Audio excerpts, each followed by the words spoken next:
Sam's been through this before. It's very laid back, but if you don't know your stuff, it's gonna be bad, bad, bad. All right. Now, all I have no problem. I have no problem with you all. You've all been participating throughout the class. Now, if I do ask you a question, one of your peers can save you. Now, I purposely do that because you have to build relationships in the business environment. So you've been building relationships throughout this entire class. Now, if haven't been collaborating with your peers and you don't know the answer, you're in trouble. Just letting you know, because it happened twice last semester. People got left hanging because they were sandbagging the entire semester. All right. So this is where it gets real. All right. So Gavin, give me a summary. Give me a summary of what you learned in this class.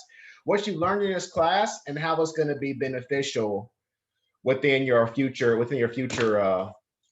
work environments. So I've actually got a interview tonight with Manuli Hydraulics. So they've got two separate areas. They've got an area as far as that's like their manufacturing environment. What's it called? Manuli Hydraulics. How do you spell that? Manuli. It's my third and final interview, and then they're going to be making a final decision by Friday. Third interview, so typically when that happens, it's yours to lose. Yeah, exactly. It's yours to lose because by the time you get to the third interview, it's about fit. Mm-hmm. You've already demonstrated your knowledge. Now it's about fit, right? All right, keep going. So sorry. So yeah, so they've got a site as far as that's their manufacturing side. So they actually just got the contract for John Deere, Volvo, and they're working on a contract for Caterpillar. So they make all the hydraulic hoses, and then they also make all the fittings that go on the hoses. Okay. And then on the other side, they've got a parts department where their big focus is on like all the parts and everything to make the hoses. But then as far as the portfolio management goes, they actually just acquired a company down in Texas. Give me a second. I got dogs barking. My fault. So you just acquired a company in Texas? Yes. So that's where they were last week. So my interview was supposed to be last week, but now they moved to this week because they just finished acquiring another company down in Texas, and they're putting all the systems together. So they're basically taking the best from their system, the best from this company's system, and then they're gonna merge it all together. Interesting. You know what systems they use? I do not, no sir. This is actually good. Dang, I chose a good one. All right. So what? So you got Manuli, right? Yes, sir. You got Manuli. Yeah, so Manuli is actually it's multi-continental. So they've got like Manuli Asia, Manuli India, Manuli Africa. They're all over the board as far, and also Manuli Europe. Okay, so how would that look from a portfolio perspective? So from a portfolio perspective, they would have their main corporations in Europe. That's their main headquarters. Okay.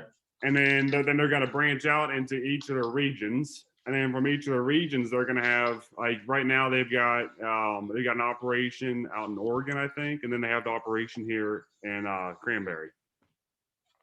Okay. So what about the product lines? What does the portfolios look like? It's actually I was surprised how simple it is. So as far as the product line, you got fittings and you got hoses, and that's it. So I'm saying, but from a portfolio perspective, you're going to have Manuli Hydraulics, but then you're going to have Manuli, that company they just acquired. So they're going to be separate, right? Well, they're actually so the new company they acquired is actually they're going to take over the name and make that one Manuli as well. Manuli. Interesting. So they're acquiring, but they're taking over and they're taking the old name and putting their name on. They're putting their name on everything as well. So it's a rebrand. Interesting. Yes, very interesting. So for their portfolio, so their programs are going to be what? I mean, there's going to be a supply side, and there's going to be like a shipping. You're going to have like a shipping. I'm guessing SAP of some sort. They didn't tell me what they're running yet. No, I'm not talking about that. I'm talking about programs. You just said it. Like Hoses and fittings and what? Hoses and fittings. fittings and hoses. What Yes, else? sir. Fittings and hoses is all they've got. All right. So I'm looking now. It says hoses and fittings. It says couplings. It says machines, refrigeration. Yeah, And so water yeah, tank and well, yeah, so blasting. their hoses are used for mainly that most of their hoses are for like the hydraulic lines on heavy machinery, but then they've also got the refrigeration side, but that's also still your hoses and couplings for doing Okay. the refrigeration. So it was actually neat because I got to walk the warehouse too. How big is the warehouse? It's about half the size of Lowe's. I mean, it's pretty massive. Interesting. I'd say it's an easy 20,000 square foot. Interesting. Where's this place at again? I know. It's right. It's like right behind the Cranberry Walmart, and get back in the warehouse area. Okay. Interesting. So that's the programs, depending upon how you split it out. So what's the projects look like? I mean, the projects are going to be most of your different customers. Like their big projects are John Deere and Volvo right now. That's their main two. And then they're also working on like they're working on taking over one of the refrigeration truck lines that does like all the refrigeration on their semi trucks Mm-hmm. for like the reefer trucks. So then they're going to supply the lines that go on the reefer trucks as well. Interesting. So that's going to be your different projects. Interesting. And then there's a bunch of customers that just come in that need like a new hose for their backhoe or whatever, like most of the like construction, those sorts of guys. Yeah. As well. You know what their revenue is? They said that the revenue right here in Cranberry is like 17 million. It's just now starting up. They're just now starting the one in Cranberry. So what about worldwide? Worldwide, I'm guessing it's insane because I mean, like, well, that, and I was also reading on LinkedIn on there that their growth is Manuli's growth is expected to grow 50% in the next year or in the next 10 years. Shoot. Manuli Hydraulics, 149 million. 632 employees. Interesting. Yeah, so it's not a really big company, surprisingly. Right, yeah. It's still considered a large enterprise because it's larger than 500. Sure. 149 million is not bad. See, that's the one thing I always explain to people. 149 million selling hoses. Yeah. Oh yeah. Selling hoses. Guys were telling me though, like it's low cost as far as like what their cost is, and then what they're turning out on the other end is insane. Their profit margins are crazy. Yeah, it's nuts. Interesting. Very good. All right, thank you for that. I was actually pretty darn good. Don't mess that one up. So good luck. Yeah, that's a good one. But yeah, like I said, yeah, seriously, in all seriousness, when you get to that third interview, it's just all about fit. Yes, sir. You've already demonstrated that you know your stuff, right? Yes, sir. So don't mess it up. Good luck. Best of luck. Thank you. Best of luck for you. All right. So using that example.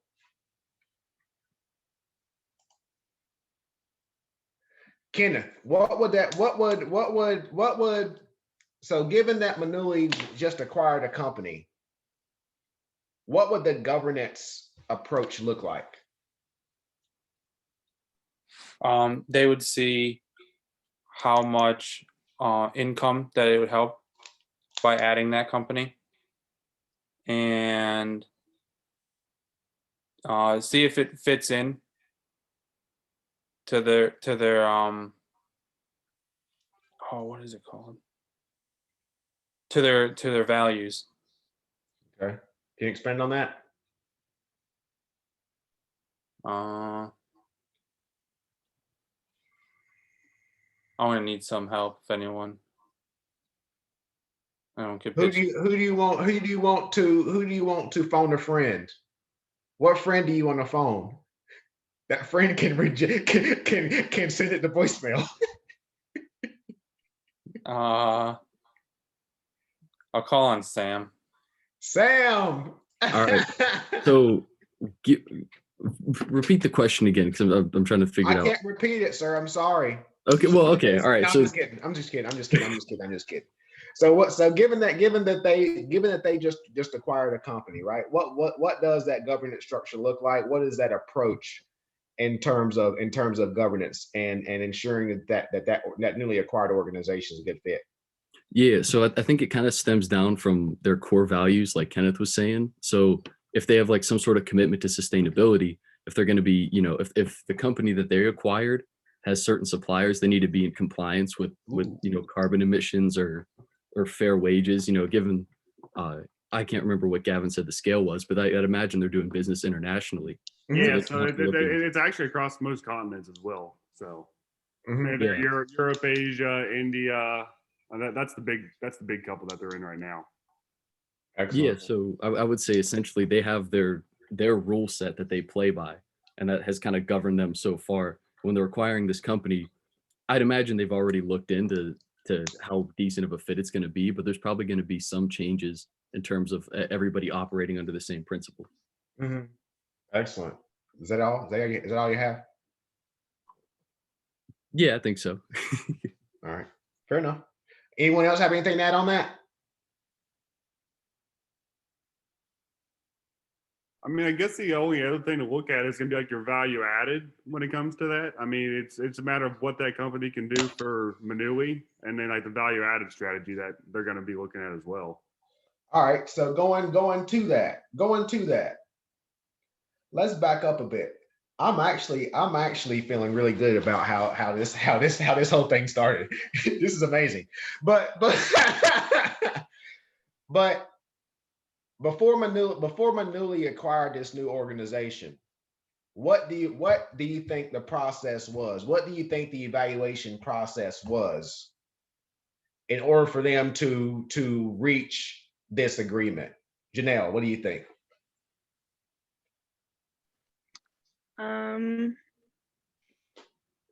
Sorry, can you explain that? I'm sorry. So whenever they were, I can't repeat it. Come on now. Have you Sorry. seen game shows? Come on. So whenever they were looking to acquire the organization, what Mhm. steps or what things do you think had to go into place when they were looking to add this organization to their portfolio? So that would kind of lead into like when we talked about like Infor versus GE, like staying in your lane, kind of like you either Use my like slang. I love it.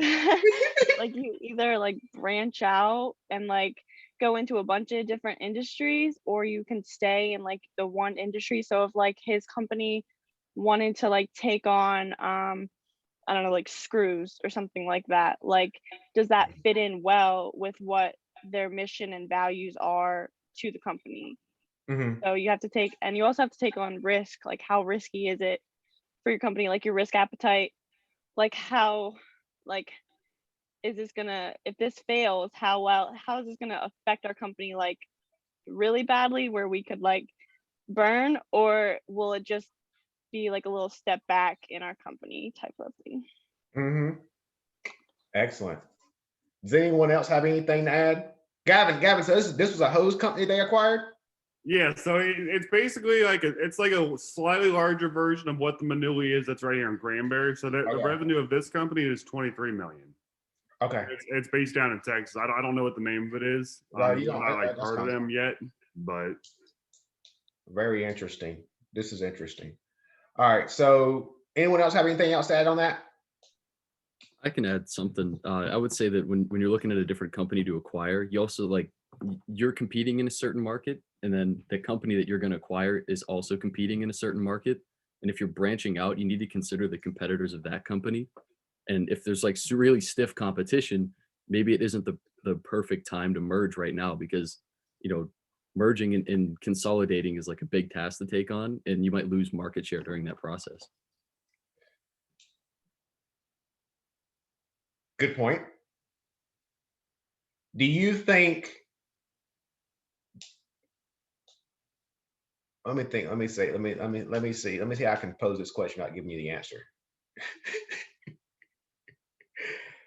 Do you think it's a good strategy to go into business, to be in a business of acquisition? But isn't it something like 70 to 80% of mergers and acquisitions fail? So I think that maybe if you have the resources and like the capabilities to do it, it would be a good idea. Like if you're sort of, such a large company that you can afford to lose, maybe, but I think you need to understand your own like capacity and your own capabilities in terms of that. Yeah. I mean, and that's true. So you didn't answer my question. This is for anybody. This is for anybody. This is for anybody. So do you think it's kind of good in a business for acquisition?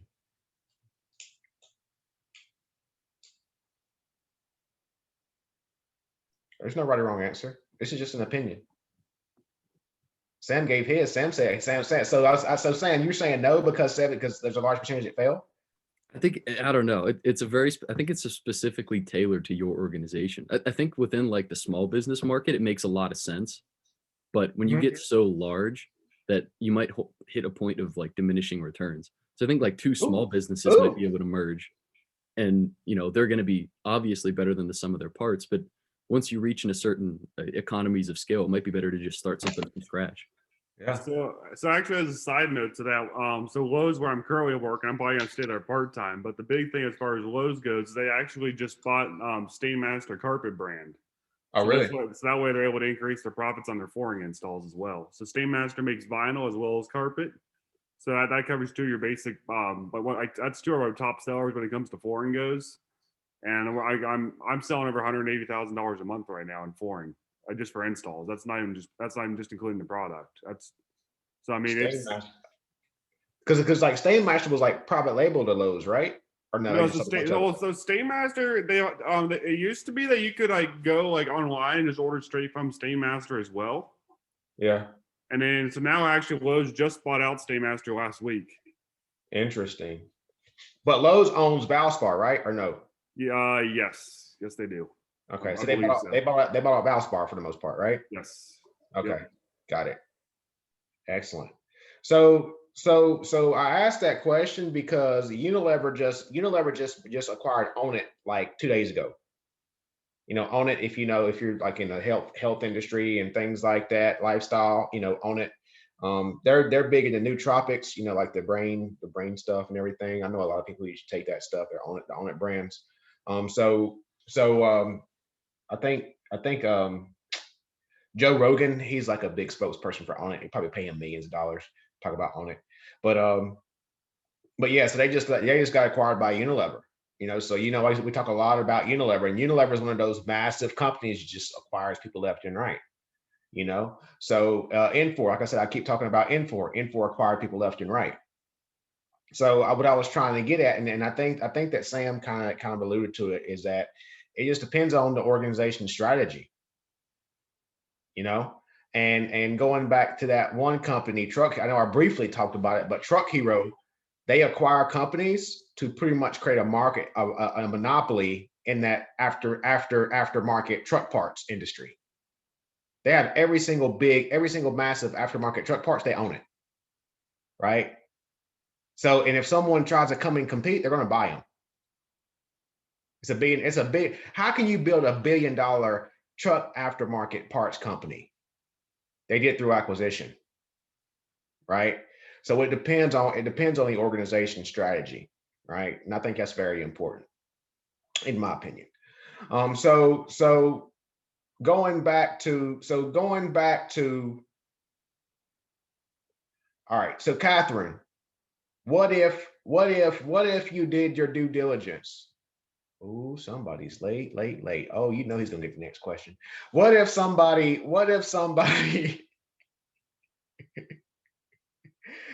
leave him hanging. What if somebody seen that it wasn't a good fit? How do you make adjustments to that acquisition plan? Or do you not make adjustments and just let it be? Um, I would probably make adjustments as to see like what things worked well at other companies we acquire, and if we can transition those things to the current acquisition to see if it would fit and to see if it would be a better if we would get a better result that way. So Mhm. I would probably work through that, and then also like seeing how well the employees of the other acquisition will take to organizational change matters a lot too. Because if those companies don't want, like, if those employees of the company don't want any change, it would be really hard to implement like an acquisition with them, and it would probably ultimately fail. So I would look into those two big things, and if like the result is still the same as if it's not going to work, I probably wouldn't put money or effort into it at that point. Interesting. Interesting. Okay. Okay. So if we continue on, all right, so let's just put it in the current state. Now let's put it in the current state.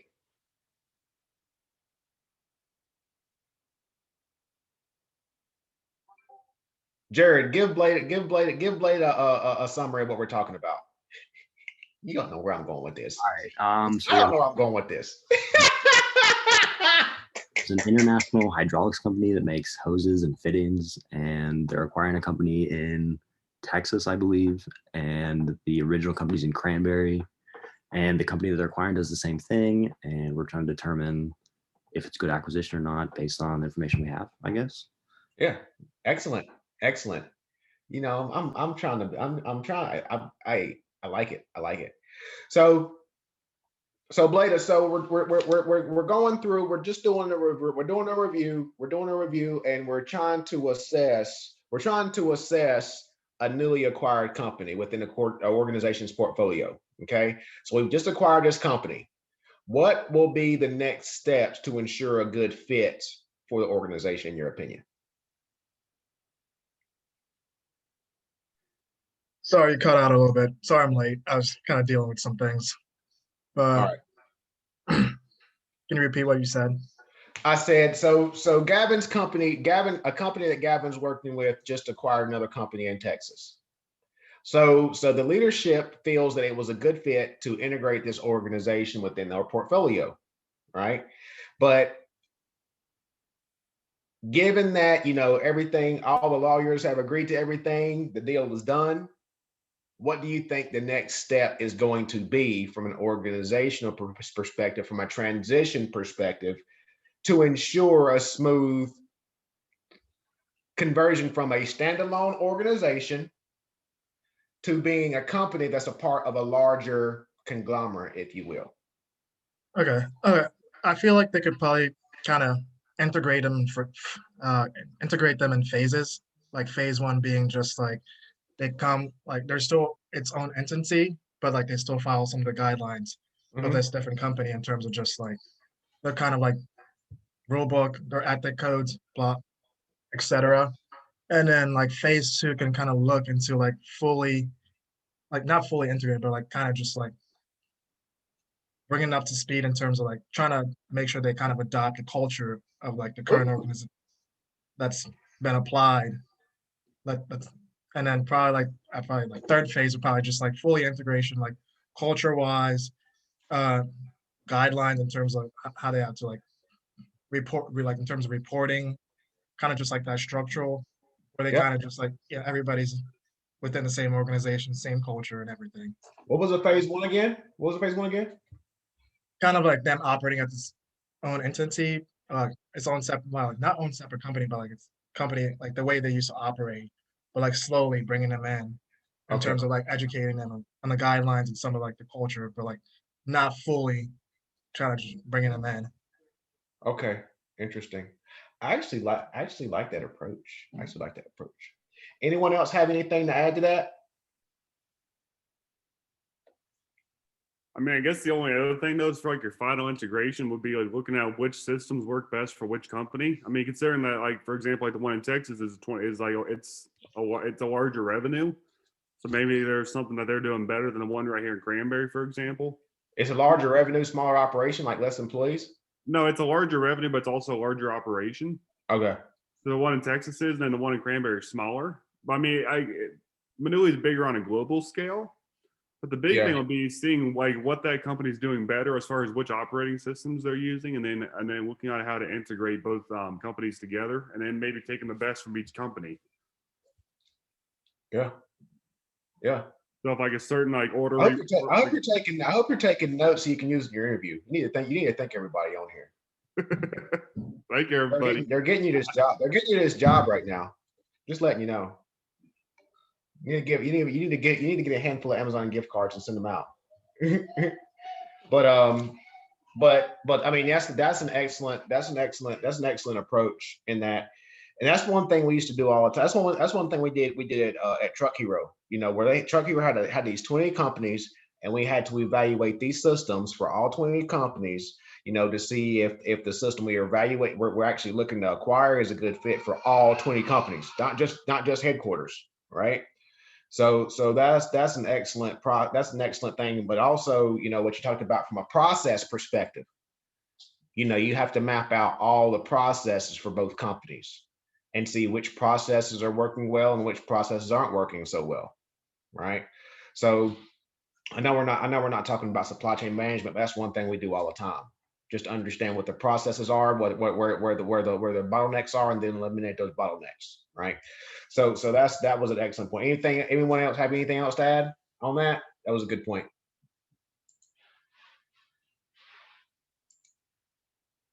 Is that a no? I guess I don't know. I'm just kind of thinking out loud here. I guess so. Please, that's how we innovate. Go. I think would it depends sort of on the scale of the company that's doing the acquisitions, because I think right now with Gavin, when it's two like smaller organizations, you can take that approach of kind of taking the best from both worlds. But like in a Unilever case, wouldn't it make more sense, or wouldn't Unilever just kind of say we're doing it our way? You know, we're Unilever, we've kind of proven ourselves. We're so big that, you know, trying to change based off of what one company is doing doesn't really make sense. But think about it this way. Unilever was looking at that. Unilever was looking at that company. In most cases, whenever Unilever is trying to acquire somebody, it's not like a small, medium organization because they're struggling and it's a good buy. It's because they look so flipping awesome. We got to buy them. Right. So because I just dumped. So how much did they buy on it for? Let me see here. They probably bought them for like a couple billion or something. Hold on a minute. Does it say? So On It started in 2010. Didn't say how much they bought them for.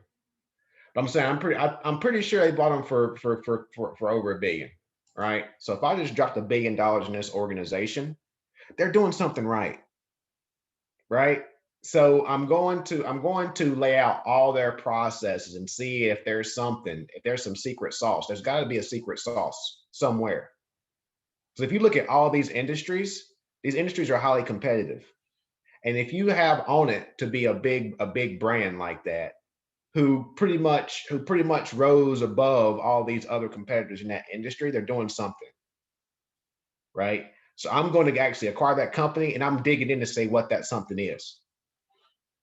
And if it's applicable to other companies within my organization, within my network, in that same type of brand, because they had like a lot of lifestyle brands, right? I'm adopting that. I'm adopting the best out of all of these companies, right? So that's what Infor did. So Infor had 20 something software companies, where they acquired this one company where they had a tool set, like a foundational technology layer, right? For this one company that they said, man, this is absolutely amazing. They plucked that out and they put in every single application within our portfolio because it was so good. And for companies like that, there's something with that IP that they want, right? Companies don't acquire people, they acquire IP and product, right?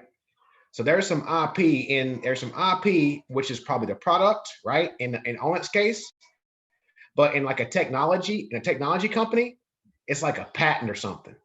I'm plucking out that patent, right? Because I'm not buying the people, because I could get that genius from that company without even acquiring that company. I need the IP of that company, right? So that's one thing that's very important. It's not just in portfolios, but it's very important for portfolios. But in business, as you become leaders, that's what you have to look for. Like, what's the IP in that company? And whenever you're like in business, you say, man, this company is kicking our But what is going on? It's something in there. It's something there, right? And going back to the company Blue Buffalo I keep talking about, like with AMS and Yukonuba, they found it was a scientist. So Blue Buffalo went and got the scientist, right? They said the scientist is a secret sauce. They're the ones that's developing these formulas for all these pet foods. I'm just gonna grab them. I don't care about this company because without them, they're nothing. So I'm gonna go get them. And they pay a lot of money for them. They didn't care because they never gonna get the return on investment on it. Right? So for perfect example, side note, they went and got a scientist. This guy bought a flipping ranch in Arizona once he went to Blue Buffalo. That's how much they paid him. But anyway, Gavin, were you gonna say something? Yeah, so I was actually looking online, and it says that they paid $5 to $7 billion for On it? Yeah, Or for for on the- it. Yes. Really? Holy crap. Yeah, so it's on MSN.com. It's April 26th is when the news article came out. Yeah, 2 days ago. That's crazy. Yeah, does Joe Rogan own Alpha Brain? They probably paid Joe Rogan like $3 million just to talk about Alpha Brain. You found that one, let me know. All right. So anything else to add? This is actually going good. You know I'm geeking out whenever I get excited about portfolio management. Just saying. But are y'all enjoying this, or you want an exam? I can still do an exam. All I have to do is just hit the publish button. All I gotta do is hit the publish button. All right. So going back to the people. What do we mean by process capacity management and process capability management? Or portfolio, I should say. Portfolio capacity management and portfolio capability management. What do I mean by that? Isabella. I almost forgot about you. What is going on? Isabella got the reward the other week, and she thinks she gets a pass. So what were the two again? It was capacity and capability, I think. Yeah, so process capacity management and process capability management. So I would say kind of like one, like capacity, that would kind of make me think of like how many, like, are we talking about like the people or like the company itself? The people are the equipment, you know? So I would kind of think like with that, I would think like how many people you have, like what's the max amount of people you'll need to like get what you need to get done, I would say. Yeah. And then what was the capability? Yeah. And then kind of like how many people you would need to be capable of what you also like would need to get done, I think. Yeah. All right. Anybody else have anything else to add? Because like these two are how you define it. Like this one's not cut and dry. I would say from my understanding in terms of process, like if we're talking about a portfolio in terms of capacity, like if we're looking at Unilever, like how many like sister companies can like they kind of handle in terms of like their overall structure? Then Yes. in terms of capabilities, like do those companies have like the capability that aligns with all the other kind of Unilever companies in terms of like whether it's software or like equipment, it kind of like aligns with that. I don't know if I'm like way off with that. No, you're spot on. You're spot on, my friend. You're spot on, my friend. Oh, that first one I liked a lot. Because you have executives that have to provide oversight at the Unilever level, right? So you have to understand the capacity of that leadership team to say, okay, how much capacity does this person have, like Blair said, to provide oversight on this health food line or on this refrigerated food line? 'Cause I have Ben and Jerry's and Popsicle and all those things, right? So my popsicle leader, what's his capability to bring in more frozen food companies, right? If he's at full capacity, we either have to bring on someone else, right, to help him out, you know, provide that oversight, or we just don't acquire any more companies. So chances are we're gonna bring in somebody else, right? Because that's easy. So that's an excellent point. That's an excellent point. And I think from a capability perspective, you have to understand what the capability is. So just like with Gavin's point, whenever his company begins to acquire other organizations, what's the capability of them understanding the market impacts, the environmental impacts of going to Mexico or going to Iran or going to Saudi Arabia? Like what internal knowledge do we have of those markets? Right? Yeah, Go so ahead. actually on that point, so the company that they're acquiring actually does ship to Canada and South America. Mhm. So that's another big reason that they're looking to that they did acquire them, is so that way they have market shares in both those areas as well. So that way they're able to expand their hose line and supply for both those areas. Yeah. So yeah, and that's another thing where, you know, it's like you would have to assess, like in that particular market, you would have to assess that hose market to say, okay, what parts of the world would they need a lot of hoses? like to me, like without knowing the industry, like Saudi Arabia, the oil industry, I think they would need a lot of hoses. Africa, where there are a lot of mines, I think they would need a lot of hoses. You know, Oklahoma, Texas, in the oil fields, I think they would need a lot of hoses, right? So I want to actually get into it. I want to get into it from a research perspective and say, okay, who are the main hose providers for these markets? And now I'm going to go acquire these companies, right? Gavin, you're welcome. Write that one down. But anyway.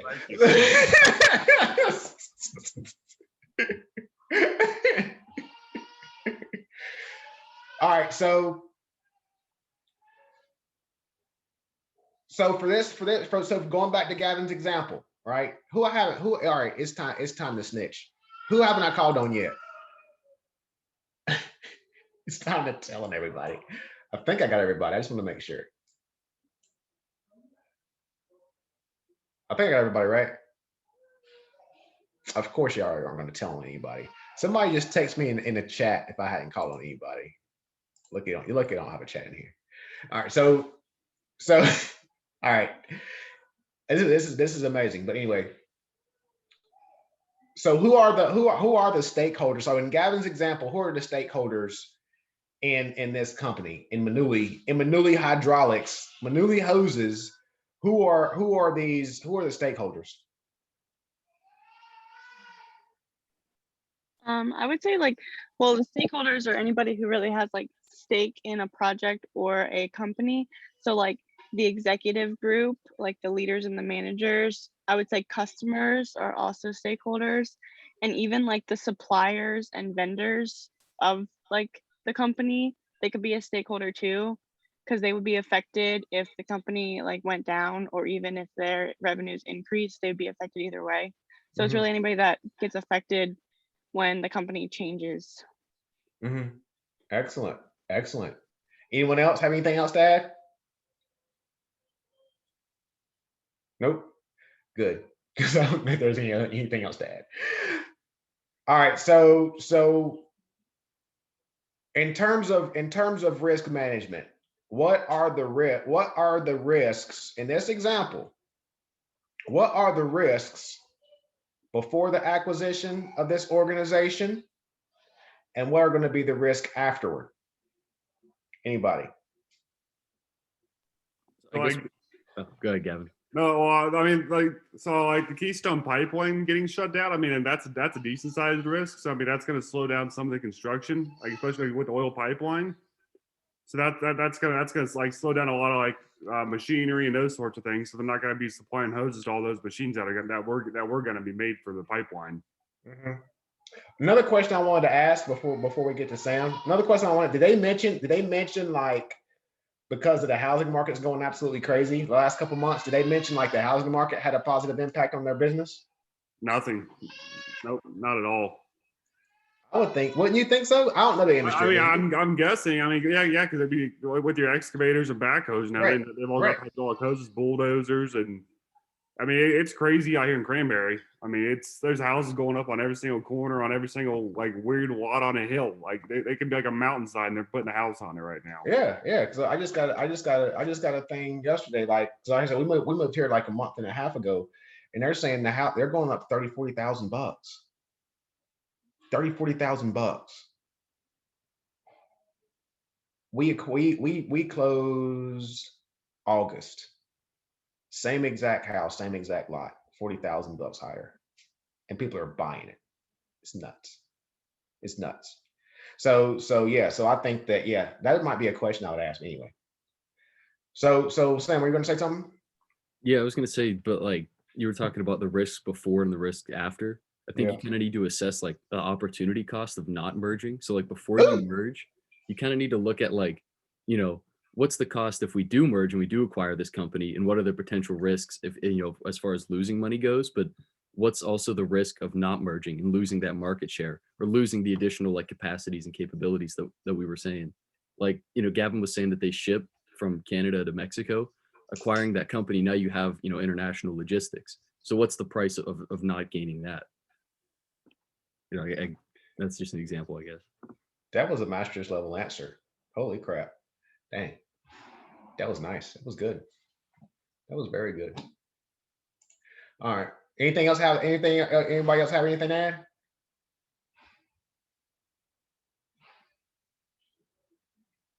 All right. So, is this the first company they've ever acquired, Gavin? So, like to my knowledge, I honestly don't know. Like I've only been there. I've been there once. That was like my first interview. I went back, and then there's a second interview, and they sort of like just walked me around their warehouse. I got to meet a couple of the directors, and so I haven't talked to them a whole lot. I mean, the main reason I know about the acquisition though is because I was supposed to have a second interview last week. Then they ended up moving it to this past Monday because they said that they're going to Texas to go do the acquisition. So that's the only reason I know about that. Yeah. Interesting. All right. So from a strategic portfolio management perspective, what do you think that this organization should do from a strategy perspective? Do you think that they should actually envision or plan out acquisition targets? Again, this is very subjective. I just want you to think critically as to what you would do, right, as leaders of organizations. Do you think that they should think strategically on these acquisition targets, or do you think that this should be okay? We're good. We have this company we acquired to service, you know, Canada and Mexico, so we're good. We're in good shape. What do you think? I think strategically, because anytime you're acquiring a company, there's a lot of money involved. So to just think everything's going to be okay with it and just kind of let it go its course, there should always be kind of a plan of action beforehand. Because if you're not thinking strategically about it, it's probably not going to end up going well. Okay. But what do you think that organization should do in the next 3 to 5 years?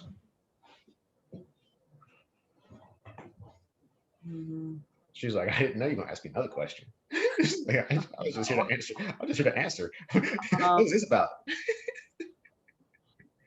I guess in the next 3 to 5 years, kind of see, maybe look through that acquisition record, see what works for them, see what doesn't, see what mesh wells within the company, and see what needs to be changed, and then make changes. I like that. Along.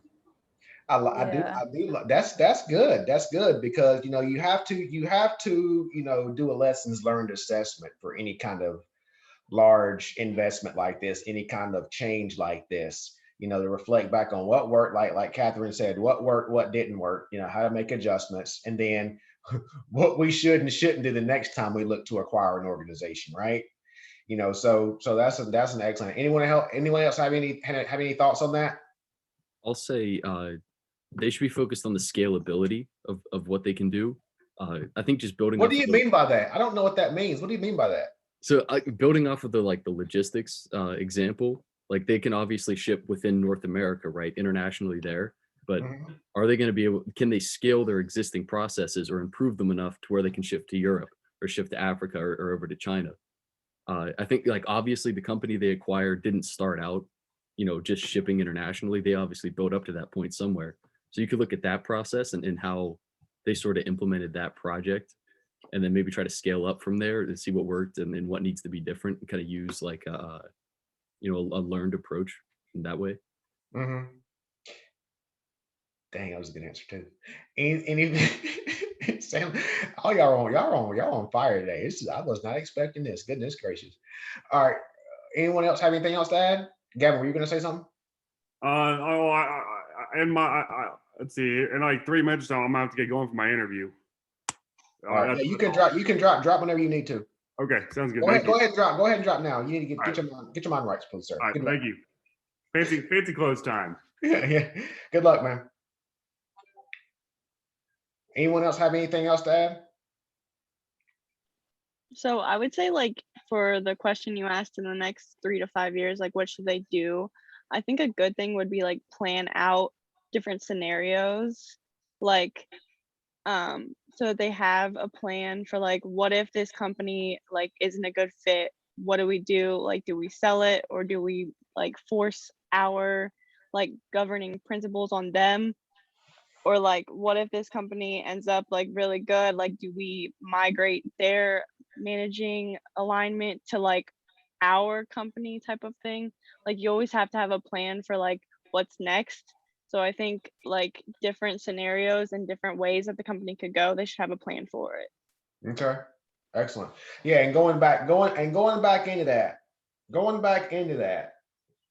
what if, because I mean this comes from my experience. Whenever leaders of organizations like acquisitions like this, that company in Texas probably built that company to get acquired, right?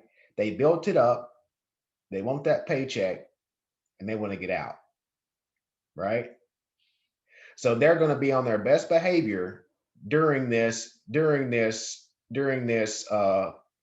Bloody, your partner want to get in this, want to get in this learning. He want to get some knowledge. Okay, they're good. All right. So They're good. yeah, Oh, you want some? you want some of that? You want some of this knowledge, my friend? Come get some. You want some of this hot fire knowledge? Come get some of this hot fire.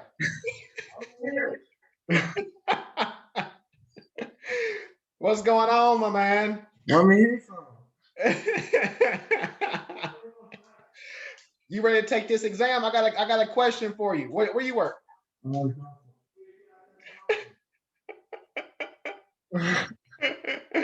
right. So if you're going to if you're looking to acquire an organization, that organization is going to be on their best behavior when they're trying to get acquired, right? Yeah. So what if it does not work out and the culture of that organization is absolutely terrible? What do you got?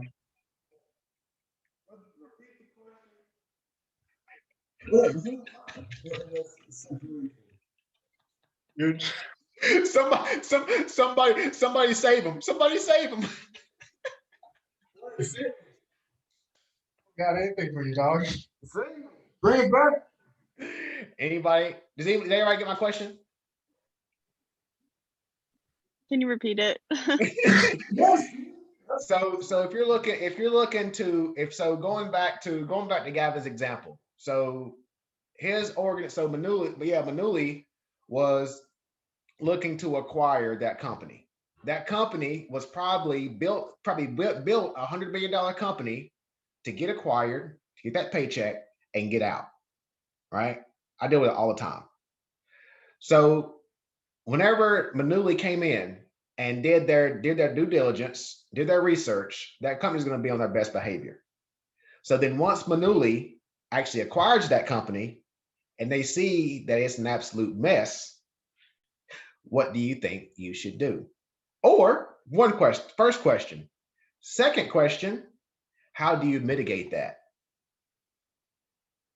This is very important because it happens all the time.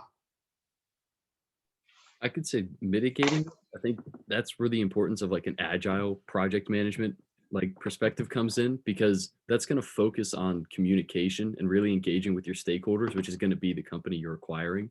So you can kind of monitor it every step of the way and make little changes along the way and to identify problems as you go, rather than kind of just buy, acquire, and then see how it works out. So you're saying you're going to do an agile approach before you acquire it?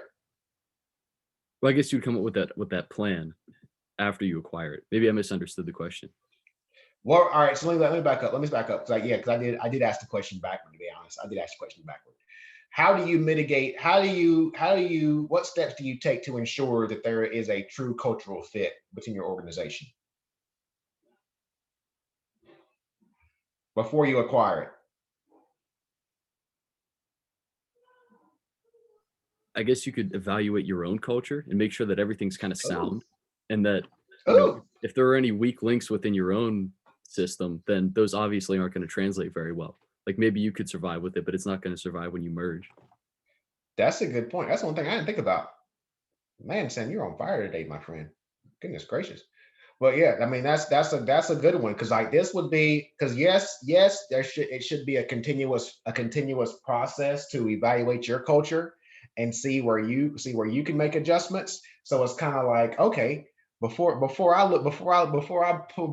back the onion on them, let me look in the mirror first and see if I'm copacetic, right? So that's an excellent thought. I didn't think of that one. That's a good one. So but one thing we always did in the industry was we did our due diligence. We went to that organization's vendors, we went to that organization's customers, and said, because it's not that hard to find their vendors customers, it's not that hard at all. And we say, how is this company? How is the leadership of this organization? Right? And I have a call at 10 o'clock tonight with the founder of an organization. And he used to be a venture capitalist, right? Where he would go in and acquire companies. And he said that he would take all these companies out to dinner that they're trying to invest in, and get them drinks and things like that to see how they really were, right? To see what their true colors were, right? And he said they were about to invest like millions of dollars in this organization. And one of the founders, was having a certain trying to have a certain way with the waitress. He was like, that's a big risk. He said we didn't invest in them just because of that, right? So they do that. So yeah, so he just because he got loaded, and because he was being talking to a waitress, they lost like probably like 15, 20 million just because of that one action, right? So but those are the risks that you have to think about,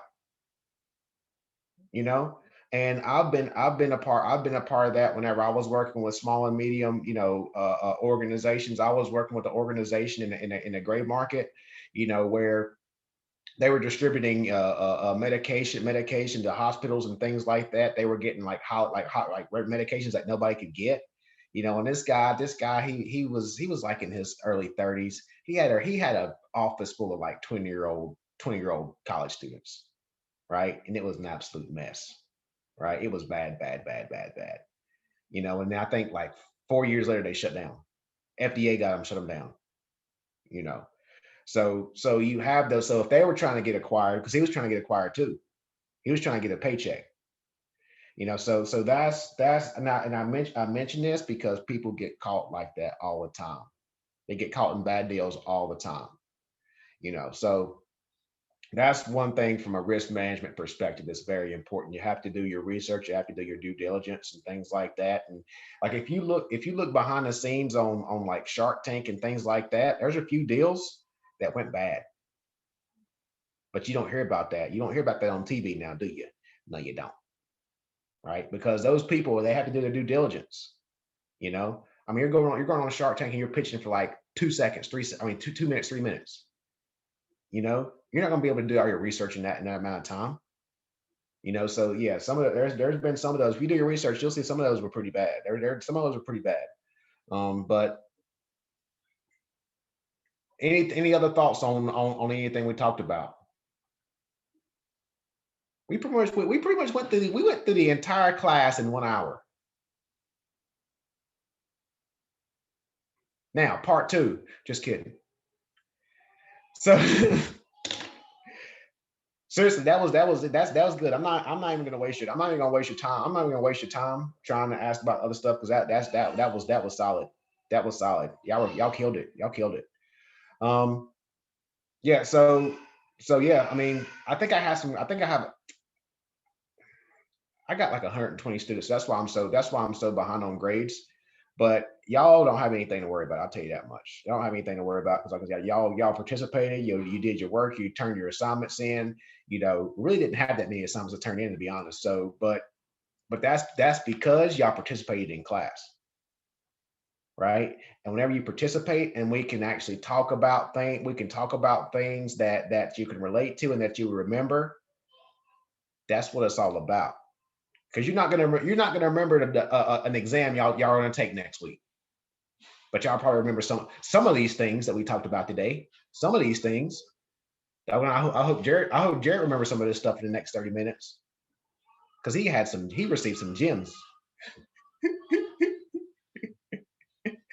So yeah, I mean that's all I had. Like I said, yeah, y'all have no problem. You all did your work. I didn't have any problem with y'all. And I just want to thank y'all. Y'all didn't give me any excuses. You got your work done. So yeah. It's been real. It's been real. Anybody want to share anything? Anybody have any thoughts, any comments? Do you have a SRTE to fill out Excuse me? for Canvas? Do you have a SRTE we could fill out for you? Do I have to send that to you all? Yeah, it's on Canvas. If you go to your like notices, it has all your classes listed.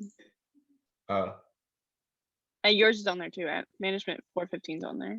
yeah, I see it. Oh, so I have to send these out. No, we already have them. I mean, I have Okay. mine. I have mine Okay. to fill out. Okay. All right. I was just asking if you had one or not. All right. Perfect. Yeah. How many of y'all actually fill those out? I filled out one because she said that we get 10 extra bonus points. So Yeah, I usually do them for every class. Most people give out bonus points, but I don't expect it. Yeah. Yeah, I don't. I mean, yeah, but yeah, if you get, just give me some feedback if you want to. Because mine's weird because mine's super duper weird because I have different campuses. You know, so it's kind of strange. So I have to jump around to see everybody's because it's my campus, so it's separate. My stuff's not centralized. You know, so yeah, fill it out if you want to. It's been real. It's been fun. Like I said, I love these classes where you all participated. You know, I have a bunch of classes where people, you know, I got 50 people in a class and two people are on the screen and 3 people are participating and it's painful. It's painful.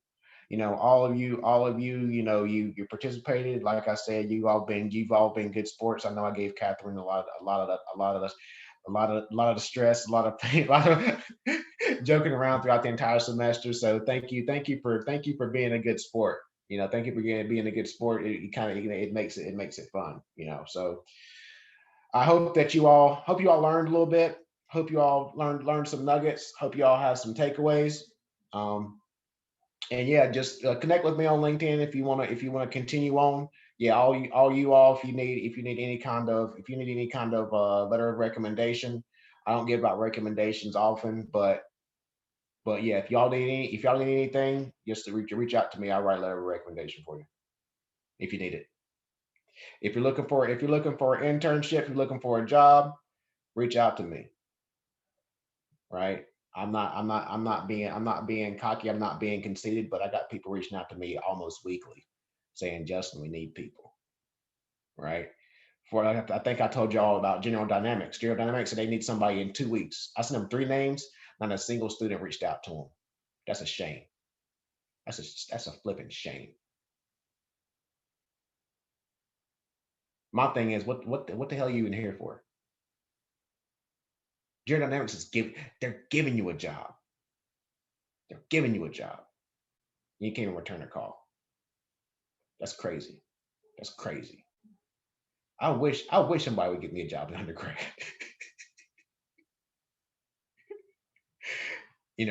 But because the thing is, you're at the point now where you're trying to figure out what you want to do.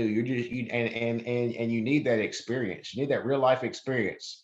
And if you get that real life experience that that gives you benefits and retirement and money, take it. Take it. There's a lot of people out here right now that would like a job. And like I said, there were 3 students that just and I had a bunch of students at Bloomsburg last year, that say, dude, you have to apply, you have to apply, you have to apply. Ignored me, crickets. Then they reached out to me on LinkedIn. Dr. Golston, do you have any positions? Nope, not for you. 'Cause I already told you. I already told you to apply. Right? So I'm telling you this, it's very important. And I want you all to understand that, my teaching approach comes from speaking with these people almost every single day. I said I had a founder of an organization based in Singapore reach out to me this past Monday. I was on the phone with him for 3 hours on about a project, So I got a call with him next week to say, hey, I got interns that want to work. Do you have some money for them? If you ain't got money for them, I'll figure something out. I don't do this free internship crap. I don't do it. I don't do that. I don't play that game. Right? So I got one student from Scranton. She's working with Zeus Logics, the guy I'm speaking with tonight. So I'm gonna try to get a progress report on her. If he says she's not doing the deal, I'm gonna text her at 11:30 at night. So I'm putting my reputation on the line, and I'm risking opportunities for other people like you to go to that company. Because if she rocks it and she kills it, Christopher's gonna say, Justin, I need more people. Justin, I need more people. And they're paying her a lot of money as an intern. Right? So that's why I don't take these opportunities lightly. But I have opportunities. Right? And like I say, if you're not here to try to find a job, what's the point? We're in a COVID era now. You can't go party. Can't party. You can't hang out with your friends, right? So you have to ask your question. You have to ask that. I mean, when I was an undergrad, oh yeah, that's what I was doing. I was getting my work done on the weekends, and I was getting mollywop. I'll be real with you. Right? But now knowing what I know in the industry, when the industry smacked me right in the face when I graduated, now I know, what the deal is and how to make you all better than me. Right? I'm telling you, it's no joke. It's no joke out here. It's no joke out here. I had phone calls with students in the UK 2 weeks ago. I had a call with 6 students from Taiwan this morning at 10 o'clock. Those students over there, they're serious. They're ready to come over. They're ready to come over here and they're ready to dominate. I'm telling you. All they need is a visa, and they're gonna come over here and they're gonna kill. These students don't play games. They don't play games. They're serious. And I'm talking to them about supply chain. Oh, they're serious. So I say that piece of paper, it gets you in the interview, but you have to demonstrate your knowledge for this discipline, for whatever discipline you're in. Right? So that's why I feel that it's very important to kind of tie this stuff to the industry and to talk about real stuff. Like I said, that was very important. That actually landed in my lap today. That was crazy how that happened. But that's something that flipping happened last week. You can't find that stuff in the book. You can't find that in a book. You can't find that. You can't find that in a peer-reviewed journal article. That's life. That's real life, real time.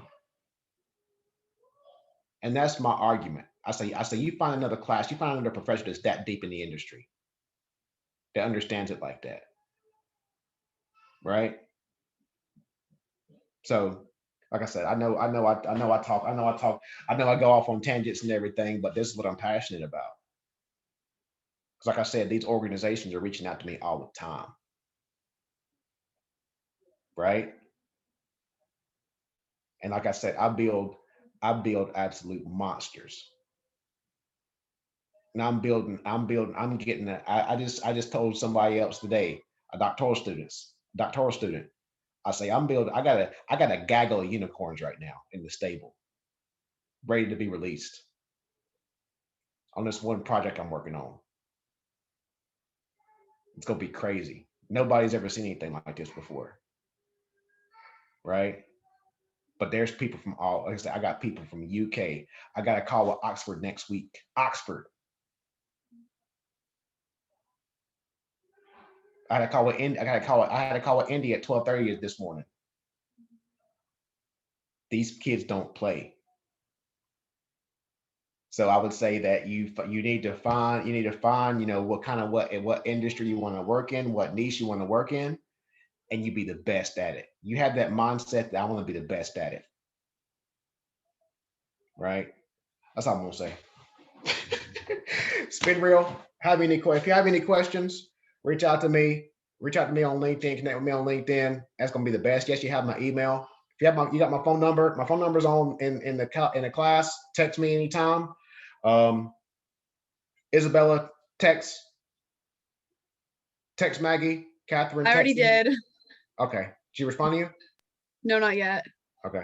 I'll text her. Catherine, give me a call. Give me a call whenever you get a chance, please. Sounds good. All right. Anybody else have anything?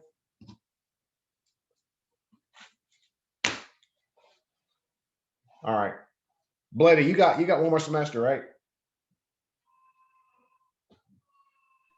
No, I'm done. I'm done after the semester. What are you doing? You know what? That's what I'm about to put everybody on the spot right now. What are you doing? What am I doing? As of right now, When you get done. I haven't like fully accepted a job offer at Hershey because I don't know if that's what I want to do in terms of like what they're proposing. All right. So ask me this question. Now again, Yeah. like I said, I'm about to put everybody on blast, but it's going to be beneficial to everybody. All right. So I apologize beforehand. You know what? I might just, I'm gonna keep it going. But all right. So just like what Sam said, opportunity cost. Mhm. So what happens if you don't accept that job? Now you're just waiting around with nothing, right? Yeah. Or you can take it, keep doing what you're doing, and then you can look for another job while you're working at Hershey. Yeah, that's kind of after the conversation I had today with like he's like the regional hiring manager for the area. He's like, I just want you to be upfront with yourself about what you're looking for. And if you could be upfront with yourself, then do you see this job as something you want to do? And I kind of had to take a look at myself. I'm like, I enjoy what I'm doing, but like, is it like the money that they're offering that's kind of pulling me back, or is it because I don't really want to relocate? And that's like the Oh, two you have to move. Where you gotta go?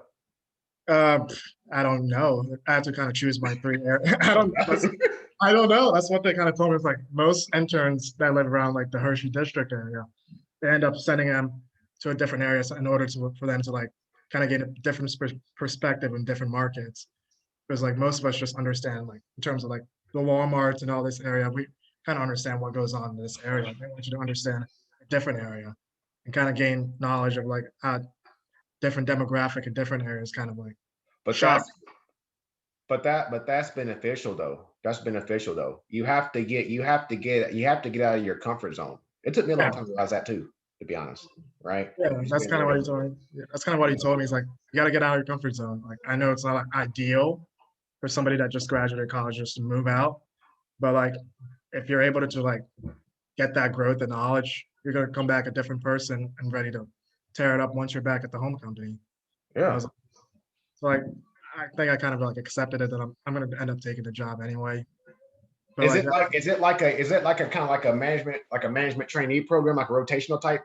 it's kind of like they start you out in sales, so you're gonna have to be a sales rep for them for like a year. It's like a 12 to 24-month period where you're a sales rep, and then after that, you can choose to pursue other avenues within the Hershey company, or just continue on the sales path with the Hershey. Are you a sales guy? I've never been a sales guy. I don't know much about selling, but I guess I have to learn how to sell.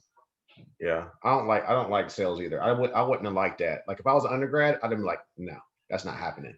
You know, but then if you look at the big picture, it's a great opportunity because it seems like a rotational program, and like that's like behind consulting, like a management trainee program that rotates you jobs. That's the greatest position you can be in out of undergrad because you get different perspectives, right? And also from a sales program like what Hershey's doing, and Hershey's a resume builder as well. So that's huge. That's huge from a resume perspective. You know, a big company like that, that's a huge deal. That's a good mark on. But you have that for internship. But then if you have Hershey as an internship and then you have it as a full-time job, then if you're looking for another job, they say, oh, dang, well, he interned with Hershey and then he was so good, they hired him. So this guy's legit. You see? Yeah. Right. So that's the way I would look at it. I think that's a great opportunity. I think that it would be good to go out, you know, and live somewhere else to get that experience. Mhm. You know, so I think that would be a good opportunity. Like I said, it's something. It's Yeah, something. something. It's something. And even Mhm. like you say, like worst case scenario, you hate sales. Mhm. You look for a job while you're in it, you're still getting paid for it. You still get your benefits, Yeah. right? Mhm. You said you wanted to go to law school, right? Yeah. Yeah. So I mean, yeah, you do that while you're going to law school. That's gonna help. That's gonna help you with that. Yeah. All right.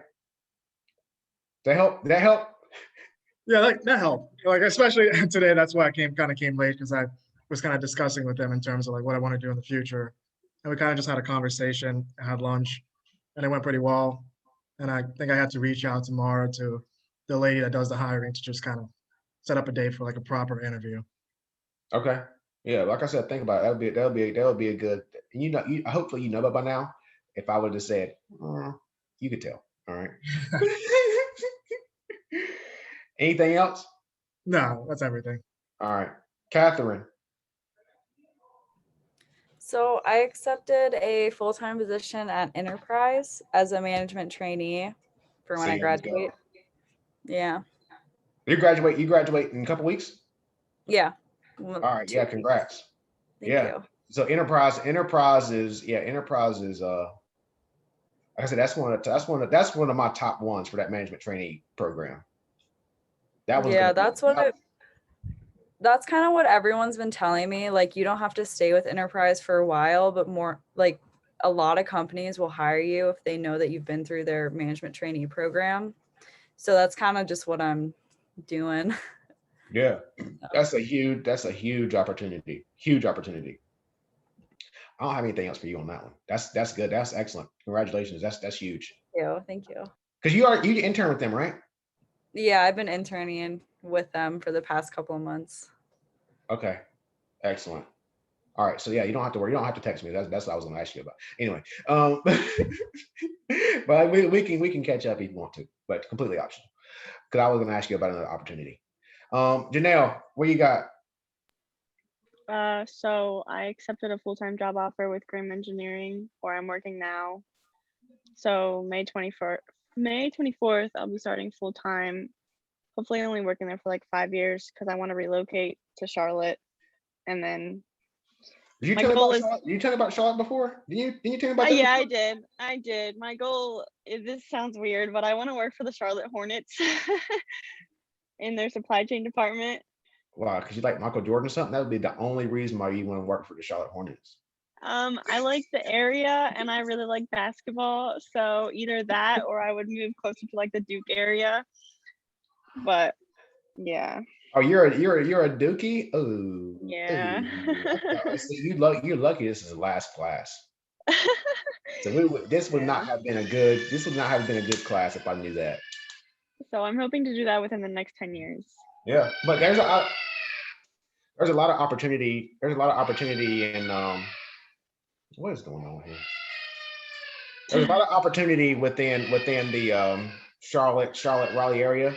Apple just dropped like 1.2 billion or something on a campus in Raleigh.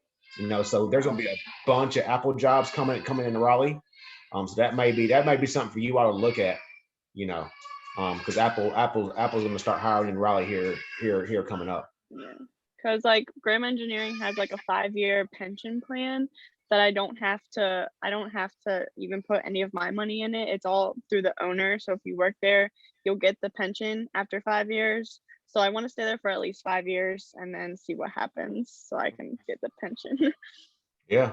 But Yeah, don't give up that free money. North yeah, Carolina, exactly. North Carolina's gonna be there. North Carolina's gonna be there. Yeah. It's gonna be there. Yeah. Isabella. Hey, anything else, Janelle? Oh no, that's it. Thank you. All right. Isabella.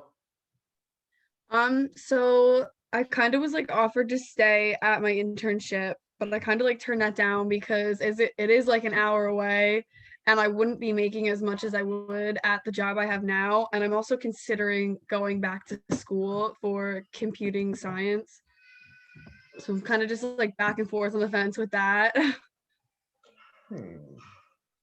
What kind of computer science? What do you want to get? Well, no, what kind of computer science? So I don't really know yet. Like I was looking at a couple jobs and they kind of like they prefer you have more like some kind of like computer degree. And my boyfriend kind of goes for computing security and I kind of saw like how he does it and it kind of like interested me and kind of like sparked my interest in that. And it kind of like made me think that I could combine like the two of these, like project supply chain and like I don't really know.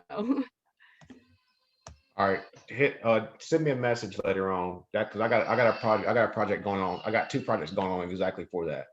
Okay. So so if you go to thelogchain.com, Mhm. thelogchain.com, that's one project I'm working on. And then if you go to SydTech, SYDTEK.ai, that's my company. That's my blockchain company. And when I talk about all these students, I'm bringing students into the SydTech to develop a blockchain solution for supply chain management. And then also a project I'm working on is called Ziotag, ZIOTAG.com, Ziotag. That's an artificial intelligence company. So those are the 3. I get my projects lined up for the summer too. Don't judge me. So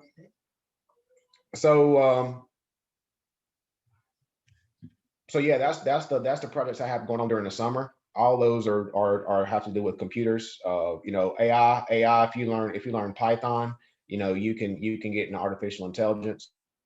Blockchain. So I'm actually doing a lot of work in Polkadot. So your boyfriend, he codes? Yeah. He's a developer? How long's he been a developer? Like I think a year. He Does he know graduated about- like a has year he heard of before me. blockchain? What? Has he heard of blockchain? I don't think he's worked anything with that really. All right, ask him, and if he does, text me. Okay, I will. Yeah, text me because I'm telling you this thing is going to be huge. So yeah, if you want to, like I said, if you have interest in it, yes, a formal degree is going to be very important. But like I said, I'm building a gaggle of unicorns where you're going to be collaborating with students from Oxford, students from universities in London, students from India, students from Taiwan. These people are crazy. I got 2 kids. They're sophomores. They developed 4 blockchains. I got PhD students that hadn't done that. These people are brilliant. And you can be a part of that. And that's for anybody. if you have interest in it. So you can go to SydTech, SYDTEK.ai. There's a button there that says, sign up to be a student ambassador. You're going to be in there. Let me see here. So let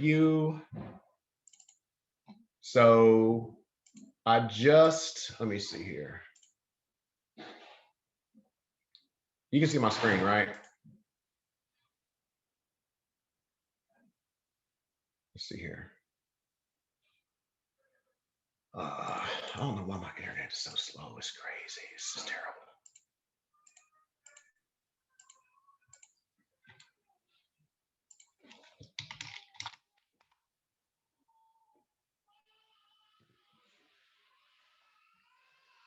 So SydTech, that's my company that I'm working with. These are the universities that we're going to start working with and developing blockchain applications. Check out that commercial. We just had that like last week. Pretty excited about it. But anyway, so I don't know why my YouTube's not working.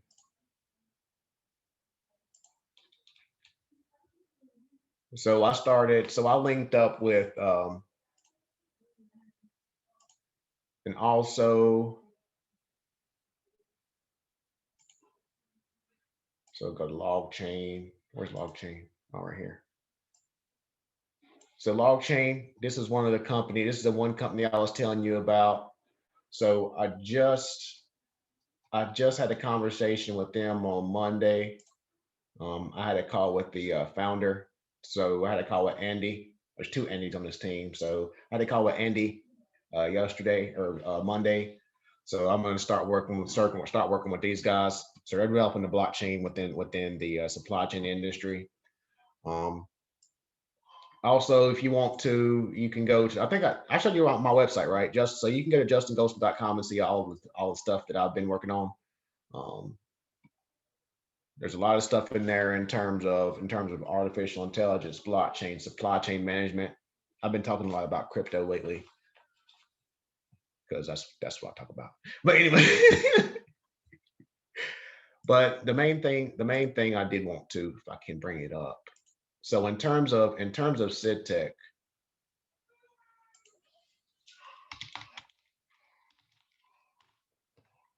if you go on Medium, so if you go on medium.com, because of this blockchain space that we're working in,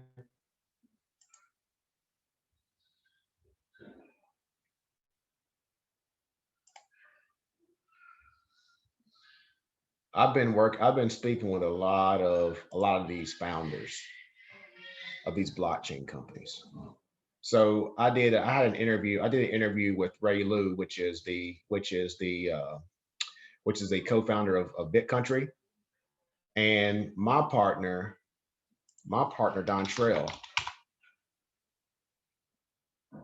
What is going on with my LinkedIn? This is crazy.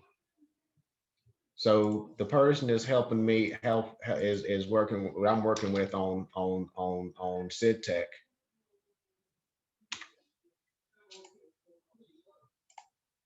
So he's chief information security officer at a blockchain company now.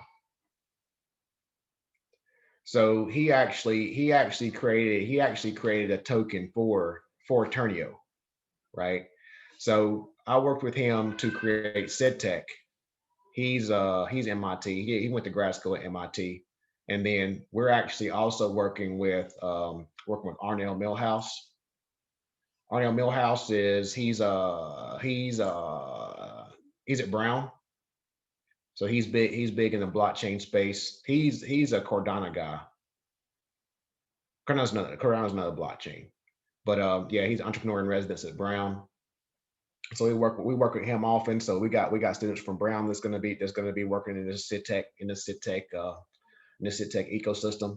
So this is just showing you the people that that we've been working with and we're actually going to be working on. So like I said, if you have any kind of interest in blockchain, any kind of interest in supply chain management, like I said, reach out to me because we have a lot of student ambassadors from all over the world working on this project this summer. All right.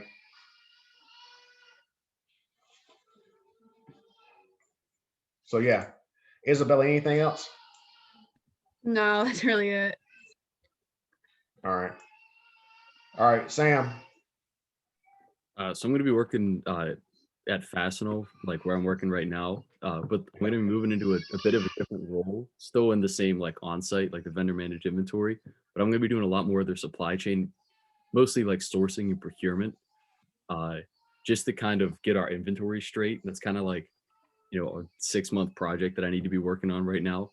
But I think that really what I'm going to be doing there is kind of just developing scalable skills. So like I really think that like I can make a difference there. Absolutely. Like that part will be easy. But I think that trying to make myself more marketable, because I don't want to be there for the rest of my life. But I think right now I have a pretty good opportunity to kind of prove my worth and develop something that is going to be scalable within Fastenal, hopefully, but if not, definitely elsewhere. And then honestly, this summer I think I want to learn a coding language. I was going to ask you after this after the call what you think the most relevant one for blockchain is, but I think you said Python you mentioned earlier. Python, it depends on what route you want to go because Python's AI. Okay. Python's artificial intelligence. That's not going to help you if you want to go to blockchain route. But AI is a low-hanging fruit. Okay. AI is low-hanging fruit. Blockchain is going to make you the money. You make the choice is yours. What do you think the most relevant like language to learn is? Or The choice is yours. Huh? wait, is there like a predominant like coding language to learn, or is there something I can do? Because the way I see it, Python's going to get you. You're going to get away with a lot with Python because there's a lot of tools out there where you don't have to be a true developer to be successful, right? There's some languages out here like so the blockchain project we're working on. So let me show you. So whenever let's see here. Give me a second. Let me see. I've sent some people. Yeah. So this is one intern. This is one intern I have. I think I sent it to her.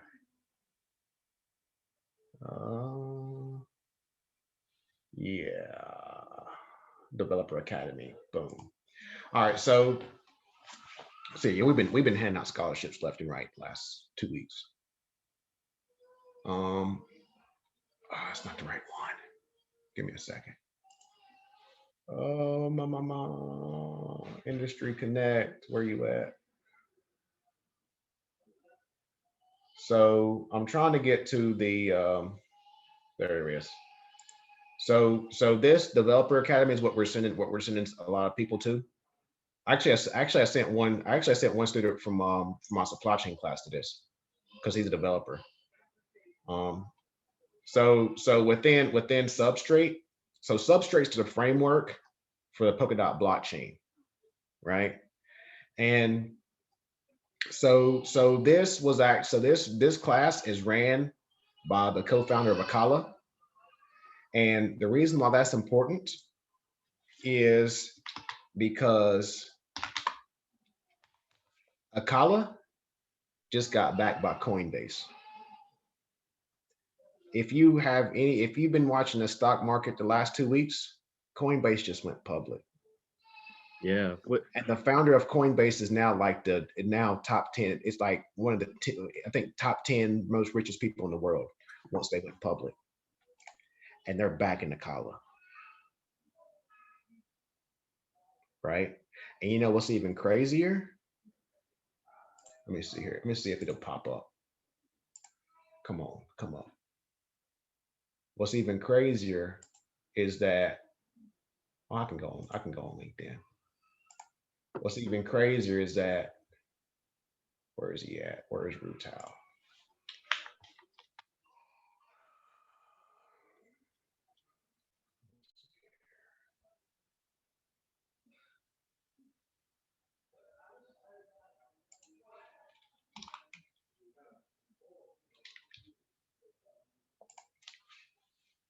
So Rutao. So I've been speaking with this guy, right? So I had a conversation with him. I actually did an interview with him. If my YouTube would show up. There we go. That's my YouTube vault. Co-founder and CEO of Lamar Nikala. He's a co-founder of the company that just got backed by Coinbase. That's the space we're in right now. And it's going to get crazy. It's going to get crazy. But anyway, let me calm down. So one of the co-founders, he's actually running this academy. So Brian, he's a co-founder. He's like 27, just absolutely brilliant. He's like, it's crazy how smart these people are. I've never seen people this smart. It's crazy. It's crazy. And I deal with PhD people. These kids are they blow my mind, right? And like some of these kids, they dropped out like MIT because they weren't learning anything. Like they're that smart. It's crazy. But so just to let me shut up. And so whenever you go through the curriculum, you're going to be introduced to Substrate. You're going to be introduced to Polkadot. I do a lot of discussions on Polkadot. But in terms of the language is called Rust, R-U-S-T. Okay. I'd say reach out, send me a message, send me a text, and I'll send you some information on Udemy, because I got some stuff on Udemy I can send you for free. Okay. So I got like 3 classes. I got like 3 Rust classes you can do for free on Rust. So I'm actually trying to run a test, and I'm actually working with the Web3 Foundation where I'm going to run a test to say if I can get someone from 0 to 100. Like if I can get just a regular business student and turn them into a developer without formal language. People say I'm nuts, but that's good. People's been telling me I'm nuts my whole life. People said I was nuts when I did those TEDx talks on blockchain. And now the things that I said back then are happening. And they're like, how do you know that? I said, just imagine what I'm thinking about right now. Right? Haters. Yeah, because I was looking myself, and I know I know somebody who's in comp sci, and they were saying that Code Academy is like they'll teach you some stuff for free, and then you can just do like $20 a month. You can learn like a ton of coding languages. All this stuff you can do for free. Yeah, that's what I mean. All this stuff is for free. You can go on YouTube and you can get like 10-hour classes for free. I saw somewhere, I was looking around like a week ago, and I found that there was like this whole series of YouTube videos that said like, if you have a Mac, I'll teach you how to, base like for Java, I think it was. You can all this stuff's for free, and then you have these massive open online campuses. You can take doggone MIT classes for free. For free. Doesn't cost you a dime. Right? So like all this stuff is for free, but people don't do it because you're pretty much on your own, right? You're not confined by you have to do this assignment in order to get a grade, right? So that's why so many people don't do it. They'll say, oh yeah, I'll do it. I'm the same way. Somebody will get me on Instagram, and I have no problem paying $20 for a class, and I say I'm going to get to it. Fast forward 6 months, it's still sitting in my email unopened, right?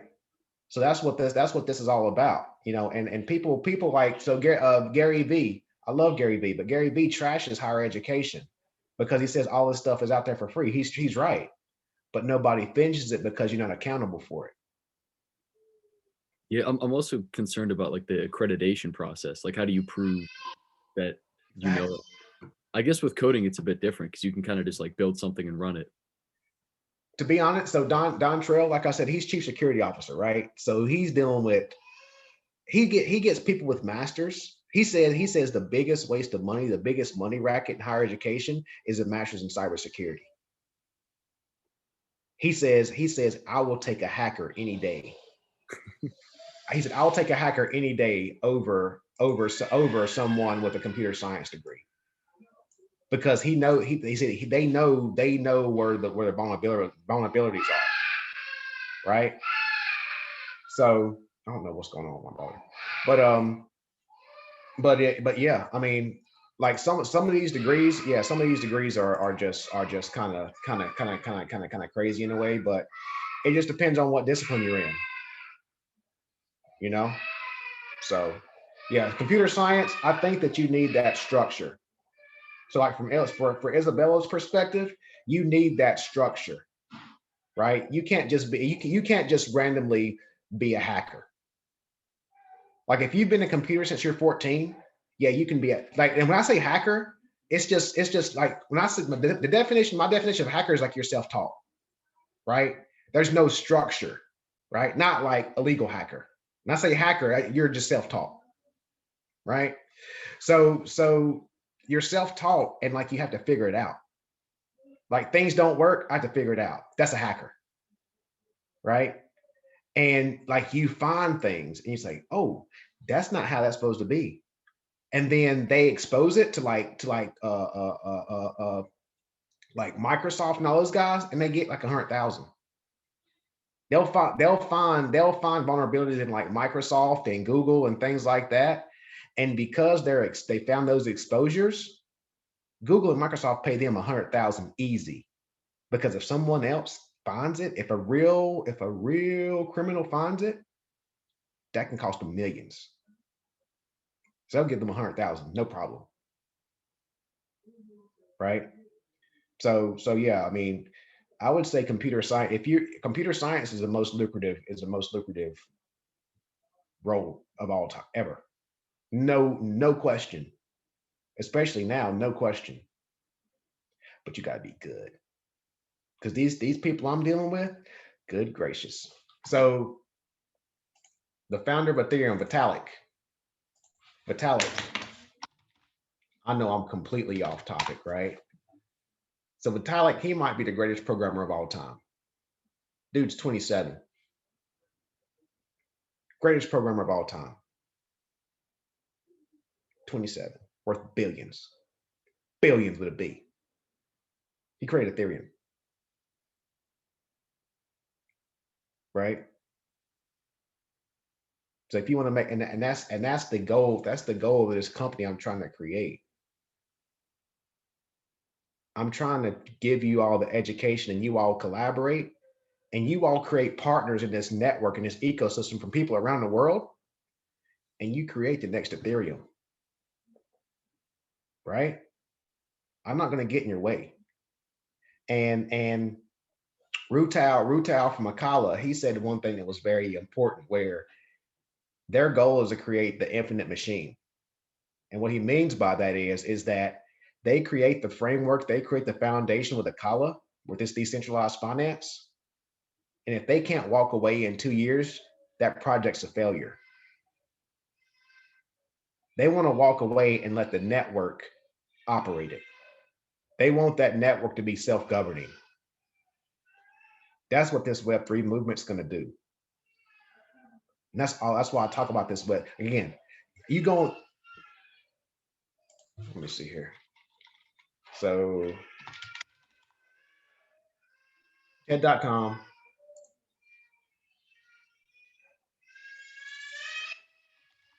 I don't know what's going on right now.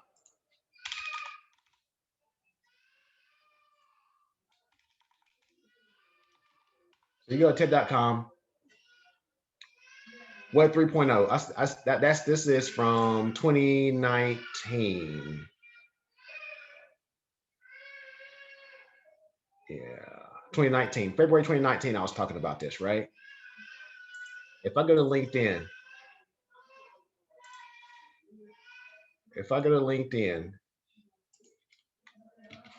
and I type in Web 3.0.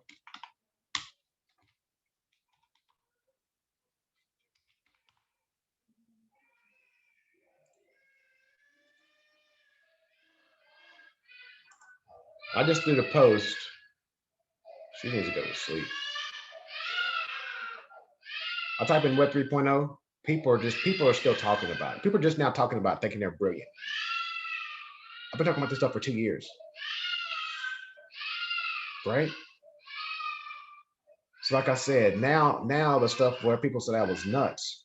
Now they want to say, oh yeah, I created this. But the thing is, we've been building this stuff for over a year now. You're just talking about it, right? So like I said, for you all that have any kind of interest in technology, any kind of interest in coding, reach out to me. Join these unicorns. Join this gaggle of unicorns. Anything else, Sam? So yeah, look up, like I said, text me, I'll send you the information for Rust. Okay, cool. But I will say that this stuff is more difficult this stuff is more difficult than Solidity. So Solidity, it's a smart contracts for Ethereum. That's easier, but there's thousands of people that do Solidity. There's very few people that deal with Polkadot. But Polkadot is the interoperable blockchain.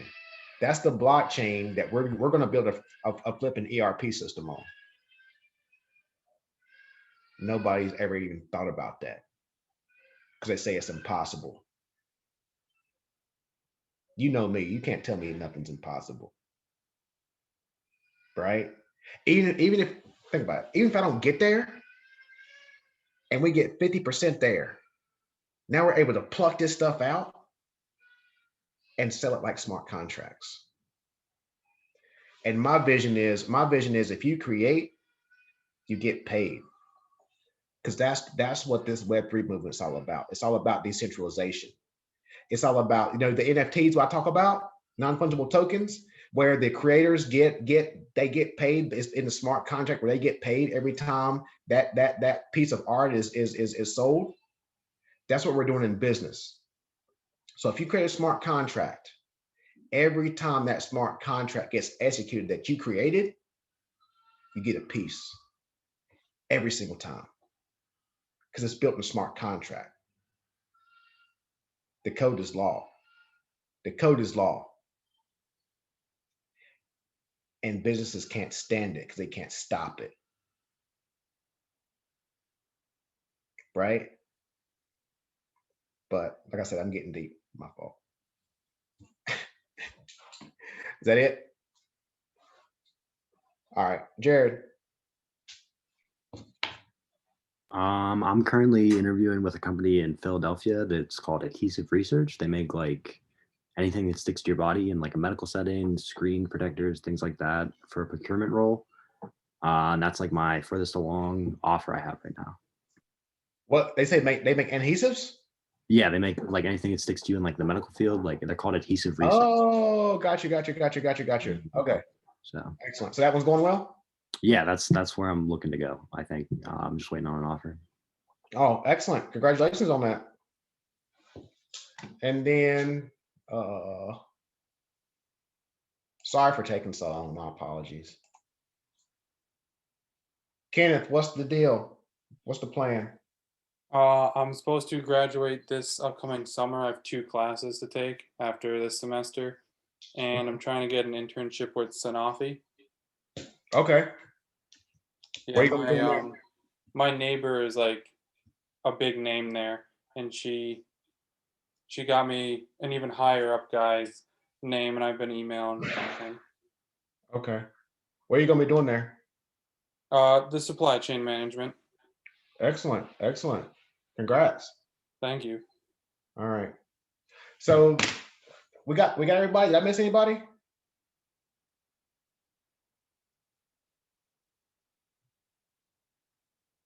All right. Y'all can, like I said, I really enjoyed it. Congrats to you all. I mean, you all are on the path. You all are on the path. You all have, either accepted roles or, in an interviewing process. So I don't have to drill it into you all. Like I said, and that's a testament to the kind of class we had. I wasn't chasing you all down, and I didn't have to deal with no nonsense and excuses. You got the job done, and I will out there. I thank you for that, because I've got some nightmares on my hands coming up in the next week. So seriously, thank you for that, and yeah, it's been real. It's been an honor. Like I said, if y'all want to get in this technology space and get this gaggle and get this money, reach out to me. All right. Y'all have a good day. Good luck to you all. Thank you. Bye. Thank you. All right. See you.